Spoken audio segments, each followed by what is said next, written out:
প্রথমে এই free fire গেমটা খেলে একটা আলাদা রকম মজা পাওয়া যেত।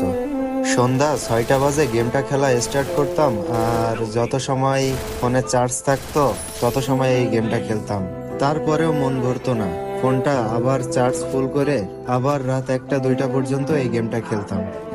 এই সময়টা ছিল 2018। সারা দিন রাত শুধু এই গেমটাই খেলতাম। সকালবেলা ঘুম থেকে উঠে আগে যদি এই গেমটাতে না ঢুকতাম তাইলে মনে হইতো যে পুরো দিনটাই মাটি হয়ে যাচ্ছে। প্রত্যেকদিন সকালে উঠে চেক করতাম যে নতুন কোনো ইভেন্ট গেমের ভিতরে দিল কিনা। এখন তো প্রত্যেক দিনই ইভেন্ট পাই, গ্যারেনা প্রত্যেক দিনই তাদের টাকা ইনকাম করার জন্য প্রত্যেকটা দিনই ইভেন্ট দিতেছে, কোনো না কোনো ইভেন্ট দিতেই আছে। কিন্তু তুমি ঠিক এই জিনিসটা যদি 2018 থেকে 20 সাল পর্যন্ত দেখতা, প্রত্যেক মাসে একটা করে ইভেন্ট, খুব জোর করে একটা করে ইভেন্ট দিত, এর থেকে বেশি ইভেন্ট দিত না। তখন এই গেমটার মানেই ছিল মানসিক শান্তি। সারাদিন